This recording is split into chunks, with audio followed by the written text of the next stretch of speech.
काळेश्वर ग्राम विकास प्रतिष्ठान, स्वदेशी महिला बचत गट सकुंडे वस्ती, आसू ग्रामस्थ आणि या कार्यक्रमासाठी म्हणून मुद्दाम उपस्थित असलेले महाराष्ट्राच्या विविध जिल्ह्यातील साहित्यिक, कवी, लेखक, त्याचबरोबर व्यासपीठावर उपस्थित असलेले मान्यवर, प्रामुख्यानं ज्यांनी आता आपल्याला मार्गदर्शन केलं ते गांधीवादी विचारसरणीचे जीवन केंद्र इंगळे गुरुजी, माझ्या समवेत आलेले महानुभाव पंथाचे नरेंद्र शास्त्री, या कार्यक्रमाचे संयोजक सकुंडे गुरुजी आणि त्यांचे सगळे सहकारी. खरं तर इंगळे गुरुजींनी मला उशीर झाला म्हणून माफी मागितली. ते मला गुरुजी तुम्ही माफी मागायची आवश्यकता नाही, झाले काय, मी वेळेत निघालो होतो आणि मी गेली 13-14 वर्ष या कार्यक्रमाला वेळेवर येतो. 13-14 वरून वेळेवर येतोय, वेळेवर येत नव्हतो कारण तुमचा कार्यक्रम गावात चालत होता. पण आज काय झालं, मी तिथून निघालो आणि माझ्या गाडीचा मध्ये थोडासा हे झालं, अडचण आली. मला परत फलटणला जाऊन गाडी बदलून आणावी लागली, त्यामुळे मला उशीर झाला. तर पुन्हा एकदा तुम्हा सगळ्यांचीच माफी मागतो, उशीर झाला त्याबद्दल दिलगिरी व्यक्त करतो. खर तर गेली 20-25 वर्ष काही वेळा राजीव भाईंच्या उपस्थितीमध्ये, काही वेळा राजीव भाईंच्या मार्गदर्शनाखाली आणि काही वेळा राजीव भाईंच्या नंतर हा उपक्रम आपण सातत्यानं सुरू ठेवलेला आहे. राजीव भाईंच्या नंतर त्यांचे जे विचार होते, त्यांचे जे आदर्श होते, स्वदेशीचा जो त्यांचा नारा होता, तो नेमकेपणाने पुढे नेण्याची आवश्यकता लक्षात घेऊन नंतरच्या काळात या काळेश्वर ग्राम विकास प्रतिष्ठान असेल, इथलं स्वदेशीचं काम करणारी सगळी तरुण मंडळी असतील, इथला महिला बचत गट असेल, त्या माध्यमातून सातत्यानं आपण स्वदेशीचं हे काम, स्वदेशीचा हा विचार, स्वदेशीचं आदर्श समाजासमोर ठेवायचं काम करतो. त्याचा हेतू हा आहे, स्वातंत्र्यपूर्व काळामध्ये ईस्ट इंडिया कंपनीच्या माध्यमातून व्यापारी दृष्टिकोन असलेली काही ब्रिटिश मंडळी हिंदुस्थानात आली. त्यांनी इथला व्यापार व्यवहार ताब्यात घेतला आणि टप्प्याटप्प्यानं हिंदुस्थानातली जी उत्पादनं होती, हिंदुस्थानातल्या शेतीच्या उत्पादनावर तिथला सर्वसामान्य माणूस सुखी समाधानी होता, त्याचं आरोग्यही उत्तम होतं. पण नंतरच्या काळात आलेल्या या व्यापारी दृष्टिकोन असलेल्या मंडळींनी त्यांची उत्पादनं इथं व्यापाराच्या निमित्तानं बाजारात आणली. आपल्याला त्याची भुरळ पडली आणि ती उत्पादनं खरेदी करता करता त्यांचे सगळे संस्कार, त्यांचे आदर्श, त्यांचे विचार घेऊन आपण हिंदुस्थानची संस्कृतीच विसरून गेलो, हिंदुस्थानचे आदर्श विसरून गेलो आणि त्याच्या पुढं हिंदुस्थानची जी शेतीची उत्पादनं असतील, इथल्या कारखान्याची उत्पादनं असतील, त्या सगळ्यापेक्षा आपल्याला या परदेशी बनावटीच्या वस्तू, काही वेळा आपलाच शेती उत्पादनं परदेशात नेऊन त्याला पुन्हा तिकडचं पॅकिंग लावून इथं आणली, त्याचंही भुरळ आपल्याला पडली आणि आपण आपली शेती उत्पादनं बाजूला ठेवून ती आकर्षक पॅकिंग मधली आपलीच शेती उत्पादनं आपण दुप्पट किमतीनं विकत घ्यायला सुरुवात केली. त्याच्यात बिघडलं काही नाही, त्याच्यामुळं तुमच्या रोजच्या जीवनात काही फरक पडला नाही.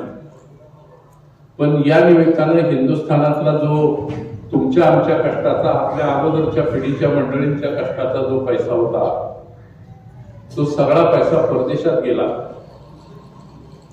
हिंदुस्थानची बाजारपेठ ताब्यात घेऊन त्यांनी केवळ व्यापार केला नाही, तर टप्प्याटप्प्यानं तुम्हा आम्हा सगळ्यावर त्यांच्या विचाराचं, त्यांच्या संस्काराचं, त्यांच्या आदर्शांचं एक प्रकारे आक्रमण केलं. आणि त्या माध्यमातून इथली जी संस्कृती होती ती पहिल्यांदा त्यांनी नष्ट करायचा प्रयत्न केला. प्रयत्न केला म्हणजे नष्ट केली नाही. इथल्या महापुरुषांचे जे विचार होते, महापुरुषांचे जे आदर्श होते, त्या सगळ्यापासून तुम्हा आम्हाला सगळ्याला बाजूला न्यायचा प्रयत्न केला. मग त्याच्यामुळं आपलं रोजचं राहणीमान बदललं, आपले कपडे बदलले, आपले आदर्श बदलले. आपल्या किंबहुना अगदी लहान मुलांच्या ज्या विटीदांडू गोट्या होत्या त्या सुद्धा गेल्या. आणि नेमकेपणानं छोट्यांच्या खेळापासून, छोट्यांच्या कपड्यापासून बदलत बदलत आपले आदर्श, आपले विचार, आपली संस्कृती याच्यापासून आपल्याला दूर न्यायचा त्यांनी प्रयत्न केला. हे सगळं राजीवभाईंच्या लक्षात आल्यानंतर राजीवभाईंनी पहिल्यांदा या ईस्ट इंडिया कंपनीच्या विरुद्ध, नंतर इथं आलेल्या परदेशी ज्या कंपन्या मी जे सांगितलं की आपलीच उत्पादनं परदेशात नेऊन त्याला वेगळं पॅकिंग करून पुन्हा इथं आणून विकणाऱ्या ज्या सगळ्या कंपन्या होत्या, त्या सगळ्या कंपन्यांच्या विरुद्ध आंदोलन पहिल्यांदा राजीवभाईंनी सुरू केलं. आसू सारख्या एका छोट्या गावात राजीवभाईंच्या नावानं, राजीवभाईंच्या आदर्शांचा विचार करून इथं हे गेली 25 वर्ष का सुरू आहे, त्याचं मुख्य कारण हे आहे की गेल्या 25 वर्षात सातत्यानं हिंदुस्थानच्या मंडळींना समजावून सांगायचा आम्ही प्रयत्न करतोय की अरे बाबा, आपली संस्कृती, आपले आदर्श, आपले विचार, आपली शेतीची उत्पादनं ही सगळी तुमच्या आमच्या रोजच्या राहणीमानाला, तुमच्या आमच्या संस्कृतीला, तुमच्या आमच्या संस्काराला, तुमच्या आमच्या आदर्शाला पाठबळ देणारी आहेत. पण त्याच्यापासून दूर जाऊन नेमकेपणानं आपण परदेशी संस्कृती, परदेशी आमच्या विचार, परदेशी राहणीमान हे सगळं जर स्वीकारणार असू तर नेमकेपणानं उद्या हिंदुस्थानचं काय होईल हे सांगता येणार नाही. आणि म्हणून राजीवभाईंनी सुरू केलेलं स्वदेशीचा नारा, राजीवभाईंनी सुरू केलेले स्वदेशीचे विचार लोकांच्या पर्यंत पोहोचवायचं काम या छोट्या गावातून सुरू केलं. गेली अनेक वर्ष इथली मुलं सातत्यानं स्वदेशीचा विचार, स्वदेशीचे आदर्श, स्वदेशीची संस्कृती लोकांच्या पर्यंत पोहोचवायचा प्रयत्न करतायत. म्हणजे मला याच्यापूर्वी मी आपल्याला सांगितले, जे याच्यापूर्वी उपस्थित असतील त्यांना नेमकेपणानं माहित आहे की इथल्या या मुलांनी केवळ आसूमध्येच हे काम केलं नाही, तर आपल्याला हा स्वदेशीचा विचार संपूर्ण सातारा जिल्ह्यात पोहोचवता येईल का, या दृष्टीनं स्वदेशी वस्तू निर्मितीचं प्रशिक्षण गावागावात जाऊन द्यावं, तिथल्या तरुणांना स्वदेशीच्या विचाराचं नेमकेपणानं मार्गदर्शन करावं, त्याची माहिती द्यावी. हिंदुस्थानचे संस्कार, हिंदुस्थानचे आदर्श या सगळ्यांची माहिती गावागावात जाऊन द्यावी. याच्यासाठी इथली काही मुलं तयार झाली. स्वतःच्या खर्चानं सायकलवर जाऊन त्यांनी संपूर्ण सातारा जिल्ह्यात या स्वदेशीचा विचार पोचवायचा प्रयत्न केला.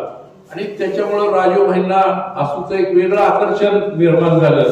आणि या परिसरात कुठेही राजीवभाई, पुण्यात असले, पंढरपूरला असले, सोलापूरला असले, कुठेही 100-125 किलोमीटर मध्ये जर राजीवभाईंचा एखादा कार्यक्रम असेल, राजीवभाईंचा एखादा संमेलन असेल, तर त्यावेळेला राजीवभाई मुक्कामाला आसूला येत होते. इतकं आसूचं आकर्षण राजीवभाईंच्या मनामध्ये निर्माण झालं होतं. इथल्या मुलांनी प्रामाणिकपणाने केलेल्या कामाचा एक वेगळा पगडा त्यांच्या मनावरती होता. आणि नेमकेपणानं त्यांचा आदर्श, त्यांचे विचार घेऊन इथल्याही तरुणांनी त्याच पद्धतीनं हा स्वदेशीचा विचार, स्वदेशीचा नारा लोकांच्या पर्यंत पोहोचवायचा प्रयत्न केला.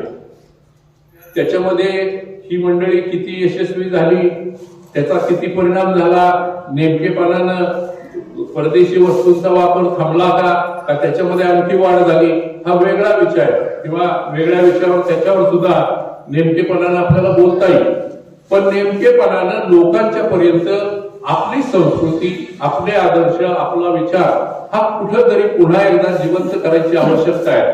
स्वातंत्र्याला 75 वर्ष होऊन गेल्यानंतरही आमचे इंगळे गुरुजी आजही सूत कताईचं काम सातत्यानं करतात. तुमच्या पुस्तकाच्या रूपातून समाज प्रबोधन करण्यासाठी म्हणून सायकलवर वाचनालय चालवतात, पण त्यालाही मर्यादा आहे.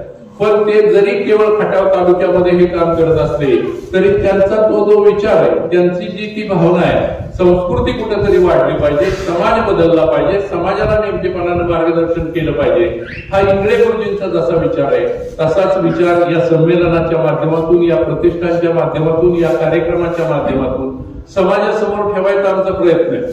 नेमकेपणानं त्याचा किती परिणाम झाला, नेमकेपणानं त्याचा किती उपयोग झाला याच्या संबंधी बोलायचं झालं तर निश्चितपणानं उत्तर त्याचं नकारार्थी येणार नाही.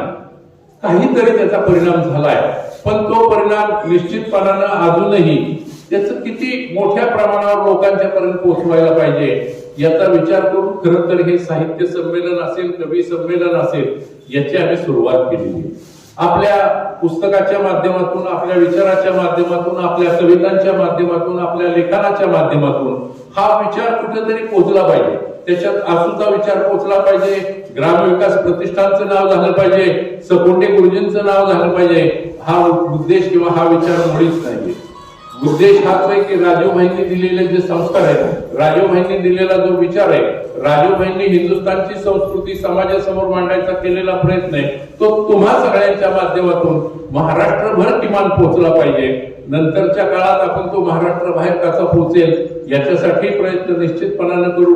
तुमची जी साथ गेल्या 12-13 वर्षामध्ये लागते ती निश्चितपणानं प्रेरणादायी आहे आणि म्हणून सातत्यानं कदाचित उपस्थिती आमच्या गावातल्या लोकांची, या भागातल्या लोकांची कमी असेल, पण परत जिल्ह्यातून येणाऱ्या तुम्हा मंडळींच्यासाठी हा कार्यक्रम सातत्यानं सुरू ठेवायचा प्रयत्न आमचा आहे. आणि निश्चितपणानं त्याला मी तर म्हणेन की तुमची ती पुस्तकं, तुम्हाला दिलेले पुरस्कार म्हणजे काय देतो आम्ही? एक वृक्षाचं झाड आणि एक शिंड देतो, याच्यापेक्षा काही देत नाही. पण याचा जो विचार राजूभाईंचा आहे तो मोठा आहे हे समजून तुम्ही या कार्यक्रमाला उपस्थित राहता. त्याच्यासाठी निश्चितपणानं तुमचे आभार मानले पाहिजेत, तुमचं कौतुक केलं पाहिजे, तुम्हाला धन्यवाद दिले पाहिजेत की निश्चितपणानं हा विचार, हा आदर्श पुढे घेऊन जायच्या कामामध्ये तुमची जी साथ लागते त्याच्यामुळं सकुंडे गुरुजी आणि त्यांच्या सगळ्या सहकार्यांना मिळणारी प्रेरणा ही निश्चितपणानं उपयुक्त ठरते. आणि आगामी काळात कदाचित महाराष्ट्राच्या बाहेर सुद्धा अशाच पद्धतीनं तिथले काही लेखक असतील, तिथले काही कवी असतील, तिथले काही साहित्यिक असतील, त्यांना निमंत्रित करून हा विचार इतर प्रांतामध्ये आपल्याला पोहोचवता येईल का याचा विचार निश्चितपणे पुढच्या काळामध्ये आपण करूया. इथून पुढच्या काळात आपण अशाच पद्धतीने साथ द्यावी अशी अपेक्षा व्यक्त करतो. मला उशीर झाला त्याबद्दल पुन्हा एकदा दिलगिरी व्यक्त करतो आणि आपल्या सगळ्यांचं स्वागत करून टाकतो.